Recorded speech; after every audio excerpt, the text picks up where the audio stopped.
ಸ್ನೇಹಿತರೆ, ನಿಮ್ಗೆಲ್ಲ ಗೊತ್ತಿರುವ ಹಾಗೆ ಜಗತ್ತಿನ ಅತಿ ಎತ್ತರವಾದ ಮೌಂಟ್ ಎವರೆಸ್ಟ್ ನ ಏರೋದಕ್ಕೆ ಎಷ್ಟೆಲ್ಲ ಕಷ್ಟ ಇರುತ್ತೆ ಅನ್ನೋದು ಗೊತ್ತಿರುವ ವಿಚಾರ. ಅದೇ ಸಾಹಸಕ್ಕೆ ಕೈಯಾಕಿ ಆ ಎತ್ತರವಾದ ಶಿಖರನ ಹತ್ತಿ ವಾಪಸ್ ಕೆಳಗಡೆ ಇಳಿತಿರ್ಬೇಕಾದ್ರೆ ಬೃಹದಾಕಾರದ ಸ್ಟ್ರೋಮ್ ನಿಮ್ ಮೇಲೆ ಅಟ್ಯಾಕ್ ಮಾಡಿದ್ರೆ ಹೇಗಿರುತ್ತೆ ಅಂತ ಸ್ವಲ್ಪ ನೀವೇ ಯೋಚನೆ ಮಾಡಿ. ಅದೇ ರೀತಿಯಲ್ಲಿರುವಂತಹ ಒಂದು ನೈಜ ಘಟನೆನ ಆಧರಿಸಿ ತೆಗೆದಿರುವಂತಹ ಮೂವಿನ ನಾವಿವಾಗ ನೋಡೋಣ.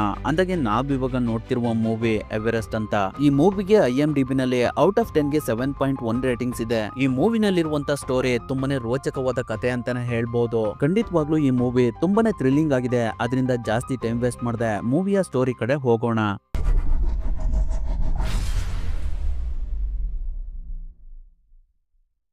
ಕತೆ ಶುರುವಾದಾಗ 1953ರಲ್ಲಿ ಎಡ್ಮಂಡ್ ಹಿಲ್ರಿ ಮತ್ತೆ ತೆನ್ಸಿಂಗ್ ನಾರ್ಗೆ ಎವರೆಸ್ಟ್ ನ ಏರಿದ ಮೊದಲ ಆರೋಹಿಗಳು. ಅದಾದ ನಂತರ ಮುಂದಿನ 40 ವರ್ಷಗಳಲ್ಲಿ ಕೇವಲ ಉನ್ನತ ವೃತ್ತಿಪರ ಆರೋಹಿಗಳು ಅದೇ ಸಾಧನೆಯನ್ನ ಪ್ರಯತ್ನಿಸ್ತಾರೆ. ಆದ್ರೆ ಆ 4ರಲ್ಲಿ ಒಬ್ರು ಸತ್ತೋಗ್ತಾರೆ. ಅದಾದ್ಮೇಲೆ 1992ರಲ್ಲಿ ನ್ಯೂಜಿಲೆಂಡ್ ನ ರಾಬ್ ಹಾಲ್ ಪರಿಕಲ್ಪನೆಯ ಪ್ರವರ್ತಕ ಹವ್ಯಾಸಿ ಆರೋಹಿಗಳಿಗೆ ಎವರೆಸ್ಟ್ ನ ವಾಣಿಜ್ಯ ಮಾರ್ಗದರ್ಶನ ನೀಡಿ ಮುಂದಿನ 4 ವರ್ಷಗಳಲ್ಲಿ ತುಂಬಾನೇ ಯಶಸ್ವಿಯಾಗಿ ಯಾವುದೇ ಪ್ರಾಣ ಅಪಾಯ ಇಲ್ಲದೆ 19 ಜನ ಗ್ರಾಹಕರನ್ನ ತುಂಬಾನೇ ಯಶಸ್ವಿಯಾಗಿ ಮುನ್ನಡೆಸ್ತಾರೆ. ಅದಾದ್ಮೇಲೆ 1996ರಲ್ಲಿ ಇತರ ವಾಣಿಜ್ಯ ನಿರ್ವಾಹಕರು ಸಹ ರಾಬ್ ಹಾಲ್ ನ ಮುನ್ನಡೆಯಲ್ಲಿ 20ಕ್ಕೂ ಹೆಚ್ಚು ಜನ ದಂಡಯಾತ್ರೆನ ಪ್ರಾರಂಭ ಮಾಡ್ತಾರೆ. ಅಂದ್ರೆ ಅವ್ರುಗಳು ಮೌಂಟ್ ಎವರೆಸ್ಟ್ ನ ಹತ್ತೋದಕ್ಕೆ ಪ್ರಾರಂಭ ಮಾಡ್ತಾರೆ ಅನ್ನೋದನ್ನ ರೈಟಿಂಗ್ಸ್ ನಲ್ಲಿ ತೋರಿಸ್ತಾರೆ. ಅವ್ರುಗಳೆಲ್ಲ ನಿಜವಾಗ್ಲೂ ಮೌಂಟ್ ಎವರೆಸ್ಟ್ ನ ಹತ್ತಿದ್ರ ಆ ಶಿಖರನ ಹತ್ಬೇಕಾದ್ರೆ ಅವ್ರುಗಳೆಲ್ಲ ಏನೆಲ್ಲ ಸಮಸ್ಯೆಗಳನ್ನ ಫೇಸ್ ಮಾಡಿದ್ರು ಅನ್ನೋದನ್ನ ಮುಂದೆ ನೋಡೋಣ.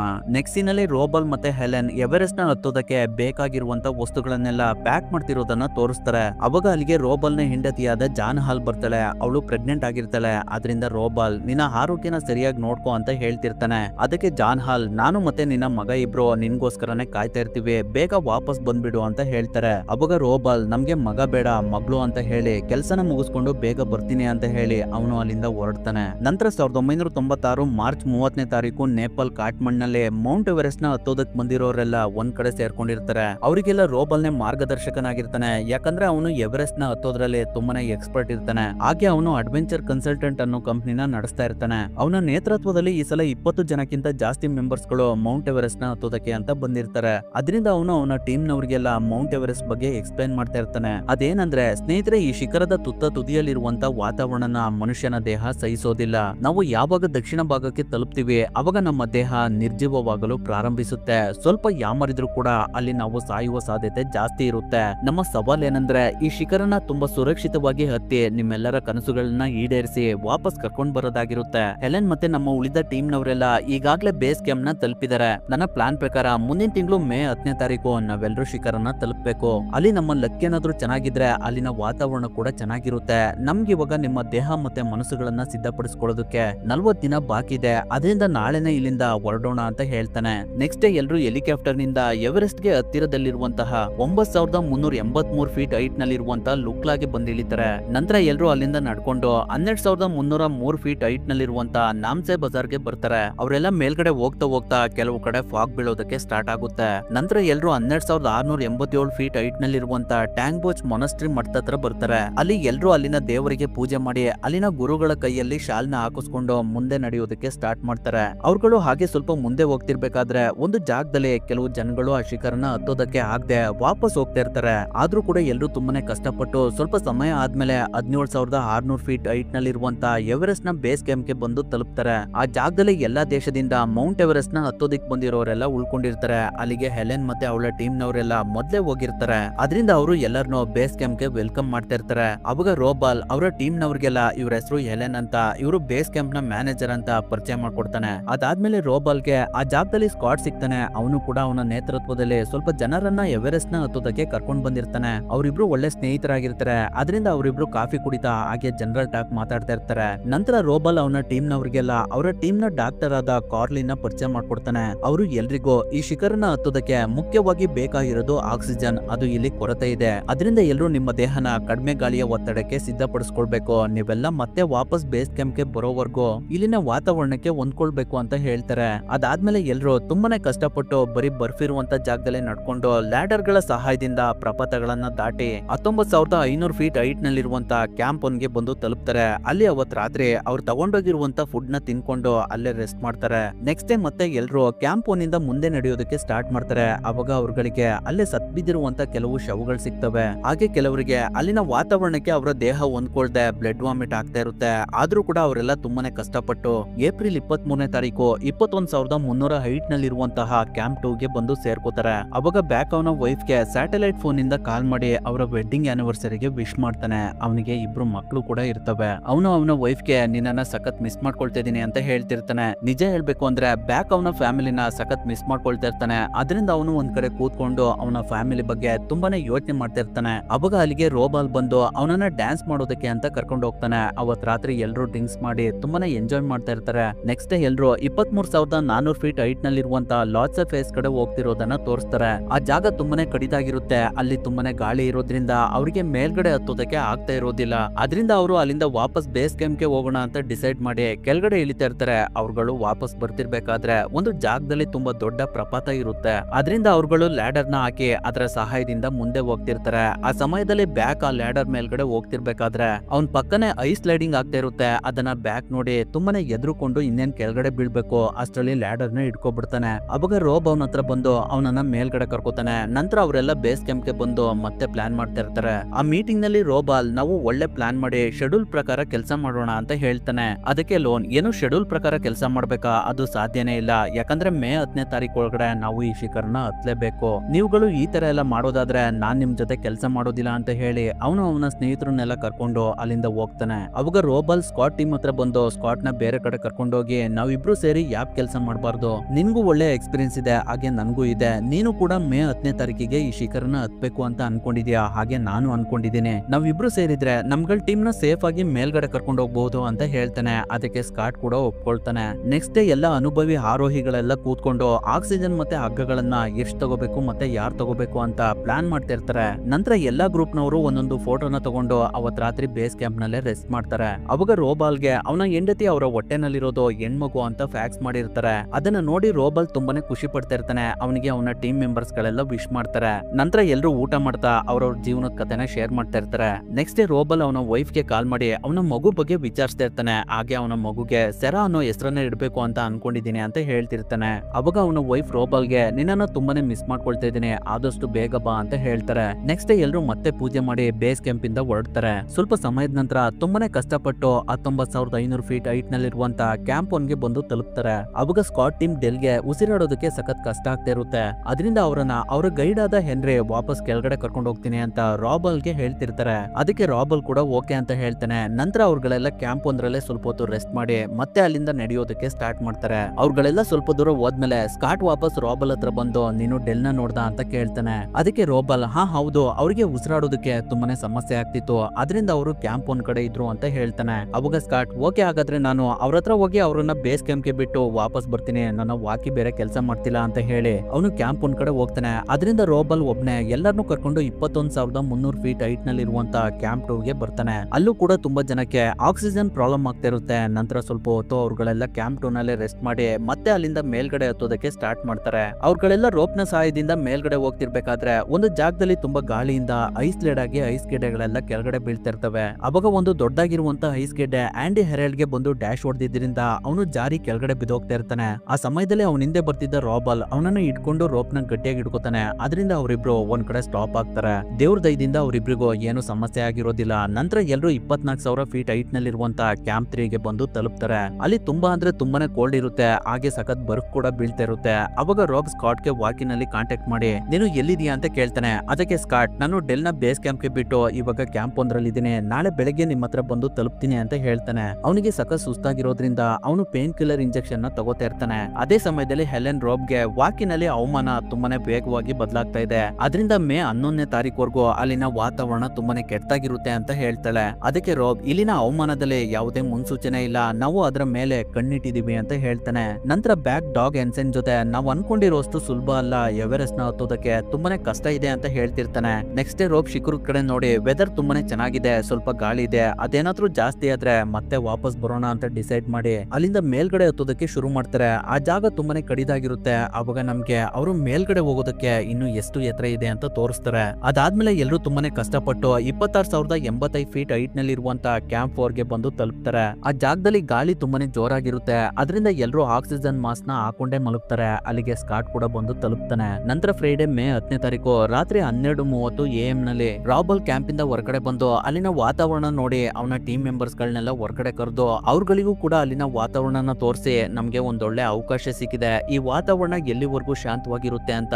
ಹೇಳೋದಕ್ಕಾಗೋದಿಲ್ಲ, ನಾವೆಲ್ಲರೂ ಈ ಅವಕಾಶನ ಉಪಯೋಗಿಸ್ಕೊಳ್ಳೋಣ. ಇನ್ನ ಅರ್ಧ ಗಂಟೆನಲ್ಲಿ ಎಲ್ಲರೂ ರೆಡಿಯಾಗಿ ನಾವು ಈ ಶಿಖರನ ಬೇಗ ಹೇರಿ ನಾಳೆ 2 ಗಂಟೆ ಅಷ್ಟರಲ್ಲಿ ವಾಪಸ್ ಬರ್ಬೇಕು ಅಂತ ಹೇಳ್ತಾನೆ. ಅದರಿಂದ ಎಲ್ಲರೂ ರೆಡಿಯಾಗಿ ಅಲ್ಲಿಂದ ಮೇಲ್ಗಡೆ ಹತ್ತೋದಕ್ಕೆ ಸ್ಟಾರ್ಟ್ ಮಾಡ್ತಾರೆ. ರೋಬಲ್ ನ ಟೀಮು ಮೇಲ್ಗಡೆ ಹತ್ತೋದಕ್ಕೆ ಪ್ರಾರಂಭ ಮಾಡಿದ್ರಿಂದ ಸ್ಕಾಟ್ ನ ಟೀಮ್ ಕೂಡ ಹೊರಡ್ತಾರೆ. ಆದ್ರೆ ಸ್ಕಾಟ್ ಇನ್ನು ರೆಸ್ಟ್ ಮಾಡಿಲ್ದೇ ಇರೋದ್ರಿಂದ ಅವನು ಅಲ್ಲೇ ಉಳ್ಕೋತಾನೆ. ನಂತರ 27,600 ಫೀಟ್ ಹೈಟ್ ನಲ್ಲಿ ಇರುವಂತಹ ದ ಬಾಲ್ಕನಿಗೆ ಬೆಳಗಿನ ಜಾವ 4:30ಕ್ಕೆ ತಲುಪ್ತಾರೆ. ಅಲ್ಲಿಗೆ ಹೋಗೋಷ್ಟಲ್ಲಿ ಬ್ಯಾಕ್ಗೆ ಸಖತ್ ಸುಸ್ತಾಗಿರುತ್ತೆ, ಅವನ ಕಣ್ಗಳೆಲ್ಲ ಮಂಜಾಗ್ತಿರ್ತವೆ, ಯಾಕಂದ್ರೆ ಅವನಿಗೆ ಇವಾಗಲೇ ಕಣ್ಣು ಆಪರೇಷನ್ ಆಗಿರುತ್ತೆ. ಅದರಿಂದ ರೋಬಲ್ ಬ್ಯಾಕ್ಗೆ ನಾನ್ ನಿನ್ನ ಕೆಳಗಡೆ ಬಿಟ್ಬರ್ತೀನಿ ಅಂತ ಹೇಳ್ತಾನೆ. ಆದ್ರೆ ಅದಕ್ಕೆ ಬ್ಯಾಕ್ ಬೇಡ, ನಾನು ಕೆಳಗಡೆ ಹೋಗೋದಿಲ್ಲ ಅಂತ ಹೇಳ್ತಾನೆ. ಅವಾಗ ರೋಬಲ್, ಹಾಗಾದ್ರೆ ನೀನು ಅರ್ಧ ಗಂಟೆ ಇಲ್ಲೇ ರೆಸ್ಟ್ ಮಾಡಿ ಮೇಲ್ಗಡೆ ಬರೋದಕ್ಕೆ ಟ್ರೈ ಮಾಡೋ, ಇಲ್ಲ ಅಂದ್ರೆ ಇಲ್ಲೇ ಸ್ವಲ್ಪ ಹೊತ್ತು ರೆಸ್ಟ್ ಮಾಡ್ತಾ ಇರೋ, ನಾವೆಲ್ಲ ಪೀಕ್ ಪಾಯಿಂಟ್ ಗೆ ಹೋಗಿ ವಾಪಸ್ ಬರ್ಬೇಕಾದ್ರೆ ನಿನ್ನನ್ನು ಕೂಡ ಕೆಳಗಡೆ ಕರ್ಕೊಂಡು ಹೋಗ್ತೀವಿ ಅಂತ ಹೇಳಿ ಅವನು ಅಲ್ಲಿಂದ ಮುಂದೆ ಹೋಗ್ತಾನೆ. ಅದಾದ್ಮೇಲೆ ಲಾನ್ ಟೀಮು ದಕ್ಷಿಣ ಪೂರ್ವ ಪರ್ವತದ ಹತ್ರ ಹೋಗ್ತಿರೋದನ್ನ ತೋರಿಸ್ತಾರೆ. ಆ ಜಾಗದಲ್ಲಿ ದಾರಿ ತುಂಬಾನೇ ಕಿರಿದಾಗಿರುತ್ತೆ, ಅದಲ್ದೇನೆ ಅಲ್ಲಿ ಹಗ್ಗ ಬೇರೆ ಇರೋದಿಲ್ಲ.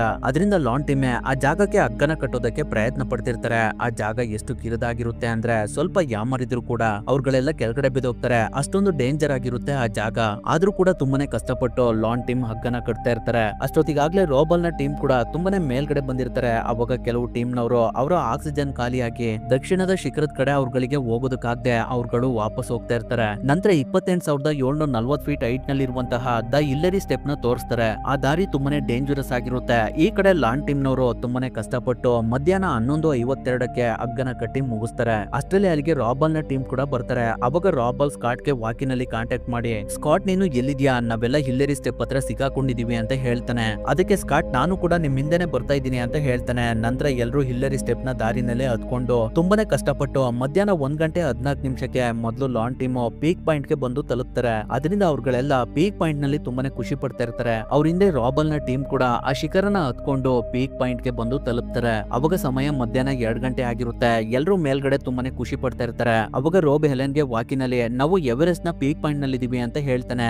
ಅದಕ್ಕೆ ಹೆಲೆನ್ ಮತ್ತೆ ಕೆರೋಲಿನ್ ತುಂಬಾನೇ ಖುಷಿ ಪಡ್ತಾ ಇರ್ತಾರೆ. ಹಾಗೆ ಆದಷ್ಟು ಬೇಗ ನೀವು ಅಲ್ಲಿಂದ ಕೆಳಗಡೆ ಇಳಿರಿ ಅಂತ ಹೆಲೆನ್ ಹೇಳ್ತಿರ್ತಾರೆ. ಅಷ್ಟೊತ್ತಿಗೆ ಸ್ಕಾಟ್ ಕೂಡ ಬಂದು ಪೀಕ್ ಪಾಯಿಂಟ್ ನ ತಲುಪ್ತಾನೆ. ಅವನು ತುಂಬಾನೇ ಸುಸ್ತಾಗಿರ್ತಾನೆ. ಮೋಸ್ಟ್ಲಿ ಅವನು ಅನಾರೋಗ್ಯದಿಂದ ಅವನ ಬಾಡಿ ಅಲ್ಲಿನ ವೆದರ್ ಗೆ ಅಡ್ಜಸ್ಟ್ ಆಗ್ತಾ ಇರೋದಿಲ್ಲ. ಅದರಿಂದ ಅವ್ರಗಳೆಲ್ಲ ವಾಪಸ್ ಇಳಿಯೋದಕ್ಕೆ ಸ್ಟಾರ್ಟ್ ಮಾಡ್ತಾರೆ. ಈಗಿರ್ಬೇಕಾದ್ರೆ ಮಧ್ಯಾಹ್ನ 3:15 ಅವ್ರಗಳಿಗೆ ಡಾಗ್ ಎನ್ಸನ್ ಸಿಗ್ತಾನೆ. ಅವನು ಇನ್ನೂ ಕೂಡ ಮೇಲ್ಗಡೆ ಹತ್ತುತ್ತಾ ಇರ್ತಾನೆ. ಅವಾಗ ರೋಬ್ ಅವನಿಗೆ ಇವಾಗಲೇ ತುಂಬಾನೇ ಟೈಮ್ ಆಗಿದೆ, ನಾವು ಇಲ್ಲಿಂದ ವಾಪಸ್ ಹೋಗ್ಬೇಕು ಅಂತ ಹೇಳ್ತಾನೆ. ಆದ್ರೆ ಡಾಗ್ ಎನ್ಸನ್ ಅವನ್ ಮಾತನ್ನ ಕೇಳೋದಿಲ್ಲ, ನಾನು ಪೀಕ್ ಪಾಯಿಂಟ್ ಗೆ ಹೋಗ್ಲೇಬೇಕು ಅಂತ ಹೇಳ್ತಾನೆ. ಅದರಿಂದ ರೋಬ್ ಅವನನ್ನ ಅಲ್ಲಿಂದ ಕರ್ಕೊಂಡು ಪೀಕ್ ಪಾಯಿಂಟ್ ಕಡೆ ಹೋಗ್ತಾನೆ. ಈ ಕಡೆ ಬ್ಯಾಕ್ ನ ಕಣ್ಗಳೆಲ್ಲ ಮಂಜಾಗಿರೋದ್ರಿಂದ ಅವನು ಕೂತಲ್ಲೇ ಕೂತ್ಕೊಂಡಿರ್ತಾನೆ. ರೋಬೆಲ್ ಡ್ಯಾಗ್ ಎನ್ಸನ್ ನ ಪೀಕ್ ಪಾಯಿಂಟ್ ಗೆ ಕರ್ಕೊಂಡು ಬರೋಷ್ಟರಲ್ಲಿ ಸಂಜೆ 4 ಗಂಟೆ ಆಗಿರುತ್ತೆ. ಡ್ಯಾಗ್ ಎನ್ಸನ್ ಪೀಕ್ ಪಾಯಿಂಟ್ ನ ತಲುಪಿದಕ್ಕೆ ಅವನು ತುಂಬಾನೇ ಖುಷಿ ಪಡ್ತಾ ಇರ್ತಾನೆ. ಅಷ್ಟೊತ್ತಿಗಾಗ್ಲೇ ಎವರೆಸ್ಟ್ ಕಡೆ ಸ್ಟ್ರೋಮ್ ಬರೋದಕ್ಕೆ ಸ್ಟಾರ್ಟ್ ಆಗಿರುತ್ತೆ. ಅದನ್ನ ಗಾಯ್ ನೋಡಿ ಆ ವಿಷಯನ ಎಲೆನ್ ಗೆ ತಿಳಿಸ್ತಾನೆ. ಅದರಿಂದ ಎಲೆನ್ ರೋಬ್ ನ ವಾಕಿನಲ್ಲಿ ಕಾಂಟ್ಯಾಕ್ಟ್ ಮಾಡೋದಕ್ಕೆ ಟ್ರೈ ಮಾಡ್ತಾಳೆ. ಆದ್ರೆ ರೋಬ್ ಗೆ ಕನೆಕ್ಟ್ ಆಗ್ತಿರೋದಿಲ್ಲ. ರೋಬ್ ಡ್ಯಾಗ್ ಎನ್ಸನ್ ನ ಕರ್ಕೊಂಡು ಕೆಳಗಡೆ ಇಳಿತಾ ಇರ್ತಾನೆ.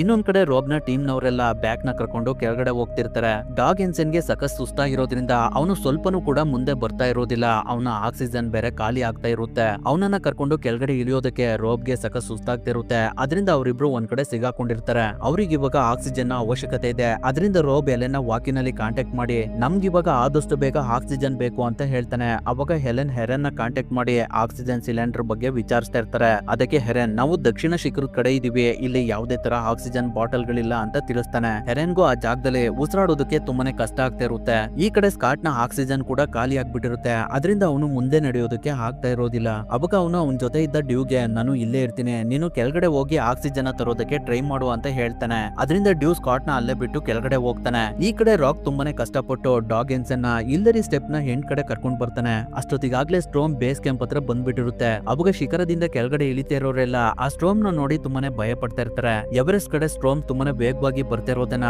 ರೋಬ್ ಕೂಡ ನೋಡ್ಬಿಡ್ತಾನೆ. ಅಷ್ಟೊತ್ತಿಗಾಗ್ಲೇ ಆ ಸ್ಟ್ರೋಮ್ ಅವ್ರ ಹತ್ರನೇ ಬಂದ್ಬಿಡುತ್ತೆ. ಅದರಿಂದ ರೋಬ್ ಡ್ಯಾಗ್ ಎನ್ಸನ್ ನ ಅಲ್ಲೇ ಬಿಟ್ಟು, ನಾನು ಆಕ್ಸಿಜನ್ ಇಲ್ಲಿಗೆ ತಗೊಂಡ್ ಬರ್ತೀನಿ, ಅಲ್ಲಿವರೆಗೂ ನೀವು ಇಲ್ಲೇ ಇರಿ ಅಂತ ಹೇಳಿ ಅವನು ಸ್ವಲ್ಪ ಮುಂದೆ ಹೋಗ್ತಿರ್ತಾನೆ. ಆದ್ರೂ ಕೂಡ ಡ್ಯಾಗ್ ಎನ್ಸನ್ ಅವನ ರೋಪ್ ನ ಓಪನ್ ಮಾಡಿ ರೋಬ್ ಇಂದನೆ ಬರ್ತಾ ಇರ್ತಾನೆ. ಅವಾಗ ಅವನಿಗೆ ಅಲ್ಲಿ ಸರಿಯಾಗಿ ಗ್ರಿಪ್ ಸಿಗದೆ ಇಲ್ಲರಿ ಸ್ಟೆಪ್ ಇಂದ ಕೆಳಗಡೆ ಬಿದ್ದೋಗ್ತಾನೆ. ಅದನ್ನ ರೋಬ್ ನೋಡಿ ತುಂಬಾನೇ ಬೇಜಾರ್ ಬೇಜಾರ್ ಮಾಡ್ಕೊಂಡು ಅವನು ಅಲ್ಲೇ ಕೂತ್ಕೋತಾನೆ. ಈ ಕಡೆ ಎಲ್ರು ಗಾಳಿಗೆ ಜಾರ್ಕೊಂಡು ಕೆಳಗಡೆ ಬಿದ್ದೋಗ್ತಾ ಇರ್ತಾರೆ. ಆದ್ರೆ ಅವರ ಹಗ್ಗನ ಅವರ ಬಾಡಿಗೆ ಲಾಕ್ ಮಾಡ್ಕೊಂಡಿರೋದ್ರಿಂದ ಅವರೆಲ್ಲ ಉಳ್ಕೋತಾರೆ. ಈಗಿರ್ಬೇಕಾದ್ರೆ ಹೆರೆಲ್ ಹೇಗೋ ಮಾಡಿ ರೋಬ್ ಹತ್ರ ಬಂದು ಅವನ ಹತ್ರ ಇರುವಂತ ಆಕ್ಸಿಜನ್ ನ ರೋಬ್ಗೆ ಕೊಡ್ತಾನೆ. ಇನ್ನೊಂದ್ ಕಡೆ ತುಂಬಾ ಜನದ ಆಕ್ಸಿಜನ್ ಖಾಲಿಯಾಗಿ ಅವರಲ್ಲಿ ಕೆಲವರು ಪ್ರಜ್ಞೆ ತಪ್ಪಿ ಕೆಳಗಡೆ ಬಿದ್ದೋಗಿರ್ತಾರೆ. ಅದರಲ್ಲಿ ಬ್ಯಾಗ್ ಕೂಡ ಇರ್ತಾನೆ. ತುಂಬಾ ಜನ ಕ್ಯಾಂಪ್ ಫೋರ್ ಹತ್ರ ಬಂದು ಎಲ್ರಿಗೂ ಪಾತ್ರೆಗಳಲ್ಲಿ ಸೌಂಡ್ ಮಾಡಿ ಕ್ಯಾಂಪ್ ಫೋರ್ ಎಲ್ಲಿದೆ ಅಂತ ಸಿಗ್ನಲ್ ಕೊಡ್ತಾ ಇರ್ತಾರೆ. ಈ ಕಡೆ ರೋಬ್ಗೆ ಹೆರೆಲ್ ತಂದಿದ್ದ ಆಕ್ಸಿಜನ್ ಸಿಲಿಂಡರ್ ನ ಓಪನ್ ಮಾಡೋದಕ್ಕೆ ಆಗ್ತಾ ಇರೋದಿಲ್ಲ. ಅದರಿಂದ ಅವರಿಬ್ರು ಅಲ್ಲೇ ಕೂತ್ಕೊಂಡಿರ್ತಾರೆ. ಅದೇ ಸಮಯದಲ್ಲಿ ಬ್ಯಾಕ್ ನ ವೈಫ್ ಹೆಲೆನ್ ಗೆ ಕಾಲ್ ಮಾಡಿ ಬ್ಯಾಕ್ ಬಗ್ಗೆ ವಿಚಾರಿಸ್ತಾ ಇರ್ತಾರೆ. ಅವಾಗ ಹೆಲೆನ್ ಬ್ಯಾಕ್ ವೈಫ್ ಗೆ ಅಲ್ಲಿನ ಸಿಚುವೇಶನ್ ಎಲ್ಲ ಎಕ್ಸ್ಪ್ಲೇನ್ ಮಾಡ್ತಾ ಇರ್ತಾರೆ. ಹಾಗೆ ಕೆಳಗಡೆ ಬಂದಿರುವಂತ ಎಕ್ಸ್ಪರ್ಟ್ ಗಳನ್ನೆಲ್ಲ ಮೇಲ್ಗಡೆ ಹೋಗಿ ಎಲ್ಲರನ್ನು ಹುಡುಕಿ ಅಂತ ಕಳಿಸ್ತಾರೆ. ರೋಬ್ ಇರುವಂತ ಜಾಗಕ್ಕೂ ಕೂಡ ಸ್ವಲ್ಪ ಎಕ್ಸ್ಪರ್ಟ್ ಗಳನ್ನ ಆಕ್ಸಿಜನ್ ಸಿಲಿಂಡರ್ ನ ತಗೊಂಡೋಗಿ ಅಂತ ಹೇಳ್ತಾರೆ. ಈ ಕಡೆ ಹೆರೆಲ್ ಅವನ ಜಾಕೆಟ್ ನ ರಿಮೂವ್ ಮಾಡೋದಕ್ಕೆ ಅಂತ ಹೋಗಿ ಅವನು ಅಲ್ಲಿಂದ ಕೆಳಗಡೆ ಬಿದ್ದೋಗ್ತಾನೆ. ಇನ್ನೊಂದ್ ಕಡೆ ತುಂಬಾ ಜನ ಎಕ್ಸ್ಪರ್ಟ್ ಗಳು ಬ್ಯಾಕ್ ಬಿದ್ದಿರುವಂತ ಜಾಗಕ್ಕೆ ಬಂದು ಕೆಲವ್ರನ್ನ ಅಲ್ಲಿಂದ ಕರ್ಕೊಂಡು ಹೋಗ್ತಾ ಇರ್ತಾರೆ. ಆದ್ರೆ ಬ್ಯಾಕ್ ಹತ್ರಕ್ಕೆ ಯಾರು ಬರೋದಿಲ್ಲ. ಅವನು ಅವರನ್ನ ನೋಡ್ತಿದ್ರು ಕೂಡ ಅವರನ್ನ ಕರೆಯೋದಕ್ಕೆ ಅವನಿಗೆ ಶಕ್ತಿ ಇರೋದಿಲ್ಲ. ಅದಾದ್ಮೇಲೆ ನೆಕ್ಸ್ಟ್ ಡೇ ಶನಿವಾರ 11ನೇ ತಾರೀಕು ಬೆಳಗ್ಗೆ 5 ಗಂಟೆ ಸಮಯದಲ್ಲಿ ಬೇಸ್ಮೆಂಟ್ ನ ತೋರಿಸ್ತಾರೆ. ಅವಾಗ ರೋಬ್ ಬೇಸ್ ಕ್ಯಾಂಪ್ ಗೆ ವಾಕಿನಲ್ಲಿ ಕಾಲ್ ಮಾಡಿ ತುಂಬಾನೇ ಕಷ್ಟಪಟ್ಟು ನಾನು ಹಿಲ್ಲರಿ ಸ್ಟೆಪ್ ಹತ್ರ ಇದೀನಿ, ನನ್ ಜೊತೆಲಿ ಇದ್ದ ಡ್ಯಾಗಿನ್ಸನ್ ಮತ್ತೆ ಹೆರೆಲ್ ಇಬ್ರು ಕೆಳಗಡೆ ಬಿದ್ದು ಸತ್ತೋದ್ರು, ನನ್ಗೆ ಇವಾಗ ಆಕ್ಸಿಜನ್ ಬೇಕು, ದಯವಿಟ್ಟು ಸಹಾಯ ಮಾಡಿ ಅಂತ ಕೇಳ್ಕೊತಾನೆ. ಅದಕ್ಕೆ ಗಾಯ್ ರೋಬ್ ಬೇಕಾದ್ರೂ ಮಾಡಿ ಅಲ್ಲಿಂದ ಸ್ವಲ್ಪ ಕೆಳಗಡೆ ಬಾ, ನಾವು ನಿನ್ಗೆ ಸಹಾಯ ಮಾಡೋದಕ್ಕೆ ಇವಾಗ್ಲೇ ಸ್ವಲ್ಪ ಜನನ ಕಳ್ಸಿದೀವಿ ಅಂತ ಹೇಳ್ತಾನೆ. ಆದ್ರೆ ಅದಕ್ಕೆ ರೋಬ್ಗೆ ಉತ್ತರ ಕೊಡೋದಕ್ಕೇನೆ ಆಗ್ತಾ ಇರೋದಿಲ್ಲ. ಅದರಿಂದ ಅವರೆಲ್ಲ ರೋಬ್ ನ ಮಿಸ್ಸಸ್ ಗೆ ಕಾಲ್ ಮಾಡಿ ರೋಬ್ ಜೊತೆ ಮಾತಾಡಿಸ್ತಾರೆ. ಅವಾಗ ರೋಬ್ ತುಂಬಾನೇ ಕಷ್ಟಪಟ್ಟು ಅವನ ವೈಫ್ ಜೊತೆ ಮಾತಾಡ್ತಾನೆ. ಅವನ ಮಿಸ್ಸಸ್ ಎಷ್ಟೇ ಹೇಳಿದ್ರು ಕೂಡ ರೋಬ್ಗೆ ಅಲ್ಲಿಂದ ಮೇಲ್ಗಡೆ ಎದ್ದೇಳೋದಕ್ಕೇನೆ ಆಗ್ತಾ ಇರೋದಿಲ್ಲ. ಆದ್ರೂ ಕೂಡ ಅವ್ನು ಕೂತಿರುವಂತ ಜಾಗದಿಂದ ಜಾರಿ ಕೆಳಗಡೆ ಬಿದ್ದು ಅಲ್ಲಿಂದ ಮೇಲ್ಗಡೆ ಬರೋದಕ್ಕೆ ಪ್ರಯತ್ನ ಪಡ್ತಿರ್ತಾನೆ. ಅವಾಗ ಅವನಿಗೆ ಹೆಲ್ಪ್ ಮಾಡೋದಕ್ಕೆ ಅಂತ ಬಂದ ಎಕ್ಸ್ಪರ್ಟ್ ಗಳು ಹೆಲೆನ್ ಗೆ ಕಾಲ್ ಮಾಡಿ ಇಲ್ಲಿ ತುಂಬಾನೇ ಗಾಳಿ ಇದೆ, ಅದರಿಂದ ನಾವ್ ಇವಾಗ ಕೆಳಗಡೆ ಬರ್ತಾ ಇದೀವಿ, ಗಾಳಿ ಕಮ್ಮಿ ಆದ್ಮೇಲೆ ಮತ್ತೆ ಮೇಲ್ಗಡೆ ಬಂದು ರೋಬ್ ನ ಹುಡುಕ್ತಿವಿ ಅಂತ ಹೇಳ್ತಾರೆ. ಆ ಮಾತನ್ನ ಕೇಳಿ ಹೆಲೆನ್ ತುಂಬಾನೇ ಬೇಜಾರ್ ಮಾಡ್ಕೊಂಡು ಅಳ್ತಾ ಇರ್ತಾಳೆ. ರೋಬ್ ನ ಇನ್ಮೇಲೆ ಉಳಿಸ್ಕೊಳ್ಳೋದಕ್ಕೆ ತುಂಬಾನೇ ಕಷ್ಟ ಅಂತ. ಆ ವಿಷಯನ ಗಾಯ್ ರೋಬ್ಗೆ ವಾಕಿನಲ್ಲಿ ಹೇಳ್ತಾನೆ. ಹೇಗಾದ್ರೂ ಮಾಡಿ ಗಾಳಿ ಕಮ್ಮಿ ಆಗೋವರೆಗೂ ಅಲ್ಲೇ ಇರೋ, ಆಮೇಲೆ ಎಕ್ಸ್ಪರ್ಟ್ ಗಳು ನಿನ್ನ ಹತ್ರ ಬರ್ತಾರೆ ಅಂತ. ಅದರಿಂದ ರೋಬ್ ಮತ್ತೆ ಕೆಳಗಡೆ ಬಂದು ಅವನು ಮೊದ್ಲು ಕೂತ್ಕೊಂಡಿರುವ ಜಾಗದಲ್ಲೇ ಕೂತ್ಕೋತಾನೆ. ಸ್ವಲ್ಪ ಸಮಯ ಆದ್ಮೇಲೆ ಹೆಲೆನ್ ಮತ್ತೆ ರೋಬ್ ನ ವೈಫ್ ಗೆ ಕಾಲ್ ಮಾಡಿ ಮಾತಾಡಿಸ್ತಾರೆ. ಅವಾಗ ರೋಬ್ ನ ಹೆಂಡತಿ, ರೋಬ್ ನೀನು ಹೇಗಿದ್ಯಾ, ನಿನ್ಗೆ ಏನು ಆಗೋದಿಲ್ಲ, ನಾನ್ ನಿನ್ಗೋಸ್ಕರ ಕಾಯ್ತಾ ಇದ್ದೀನಿ ಅಂತ ಹೇಳ್ತಾರೆ. ಅದಕ್ಕೆ ರೋಬ್, ನಮ್ಮ ಮಗುಗೆ ಸೆರಾ ಅಂತ ಹೆಸರನ್ನ ಇಡೋ, ನನ್ ಕೈಲಾದ್ರೆ ನಿಮ್ಮನ್ನ ಮತ್ತೆ ಭೇಟಿ ಮಾಡ್ತೀನಿ ಅಂತ ಹೇಳ್ತಾನೆ. ಆ ಮಾತನ್ನ ಕೇಳಿ ರೋಬ್ ನ ಹೆಂಡತಿ ಸಖತ್ ಅಳ್ತಾ ಇರ್ತಾರೆ. ಅವಾಗ ರೋಬ್ ಅವನ ವೈಫ್ ಗೆ ನಿನ್ನ ಆರೋಗ್ಯನ ಚೆನ್ನಾಗಿ ನೋಡ್ಕೋ ಅಂತ ಹೇಳಿ I love you sweet heart, goodbye ಅಂತ ಹೇಳ್ತಾನೆ. ಅದಕ್ಕೆ ರೋಬ್ ನ ಹೆಂಡತಿ ವಾಪಸ್ I love you too Rob ಅಂತ ಹೇಳೋಷ್ಟರಲ್ಲಿ ರೋಬ್ ನ ಪ್ರಾಣ ಹೋಗಿರುತ್ತೆ. ಸ್ನೇಹಿತರೆ, ಈ ಸೀನ್ ಅಂತೂ ಎಲ್ರಿಗೂ ಕಣ್ಣಲ್ಲಿ ನೀರ್ ತರಿಸುತ್ತೆ. ಈಗಿರ್ಬೇಕಾದ್ರೆ ಬ್ಯಾಕ್ಗೆ ಅವನ ಹೆಂಡತಿಯ ಮಕ್ಕಳು ನೆನಪಾಗಿ ಅವನಿಗೆ ಪ್ರಜ್ಞೆ ಬಂದ್ಬಿಡುತ್ತೆ. ಅಷ್ಟೊತ್ತಿಗೆ ಅವನ ಕೈ ಬೆರಳುಗಳು ಡೆಡ್ ಆಗಿರ್ತವೆ. ಯಾಕಂದ್ರೆ ಆ ಕೋಲ್ಡ್ ಗೆ ಸರಿಯಾಗಿ ಕೈ ಬೆರಳುಗಳಿಗೆ ಬ್ಲಡ್ ಸರ್ಕ್ಯುಲೇಷನ್ ಆಗದೆ ಆಗಿರ್ತವೆ. ಅಷ್ಟೇ ಅಲ್ಲ, ಬ್ಯಾಕ್ ನ ಮೂಗು ಮತ್ತೆ ಅವನ ಕೆನ್ನೆ ಎಲ್ಲ ಕಪ್ಪಾಗಿರುತ್ತೆ. ಅವನು ಹಾಗೆ ಮಲ್ಕೊಂಡು ಸ್ವಲ್ಪ ಹೊತ್ತು ಆಕ್ಸಿಜನ್ ನ ತಗೊಂಡು ತುಂಬಾನೇ ಕಷ್ಟಪಟ್ಟು ಅವನ ಮಕ್ಕಳುಗಳನ್ನೆಲ್ಲ ನೆನ್ಪು ಮಾಡ್ಕೊಂಡು ಅಲ್ಲಿಂದ ಎದ್ದು ಕೆಳಗಡೆ ಬರ್ತಾ ಇರ್ತಾನೆ. ಅದೇ ಸಮಯದಲ್ಲಿ ಡೇವಿಡ್ ಸ್ಕಾಟ್ ಹತ್ರ ಬಂದು ನೋಡಿದ್ರೆ ಸ್ಕಾಟ್ ಕೂಡ ಆಕ್ಸಿಜನ್ ಸಮಸ್ಯೆಯಿಂದ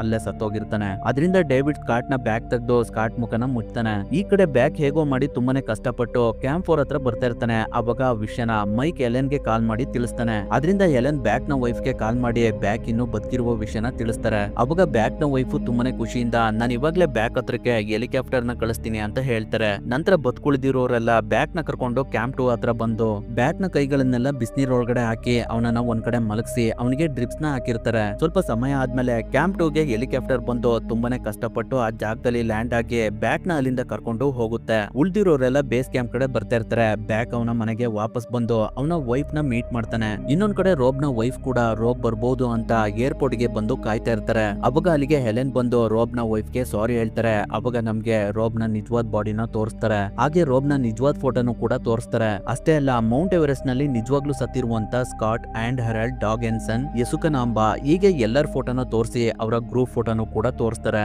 ಬ್ಯಾಕ್ ನ ರಿಯಲ್ ಫೋಟೋನು ಕೂಡ ತೋರಿಸ್ತಾರೆ. ಹಾಗೆ ರೋಬಲ್ ನ ಮಿಸಸ್ ಗೆ ಮಗು ಆಗಿ ಆ ಮಗುಗೆ ಅವರು ಸೆರಾ ಅನ್ನೋ ಹೆಸರನ್ನ ಇಟ್ಟಿರ್ತಾರೆ. ಆ ಮಗು ಇವಾಗ ಬೆಳೆದು ತುಂಬಾನೇ ದೊಡ್ಡದಾಗಿರುತ್ತೆ. ಅಲ್ಲಿಗೆ ಈ ಮೂವಿ ಕೂಡ ಎಂಡ್ ಆಗುತ್ತೆ.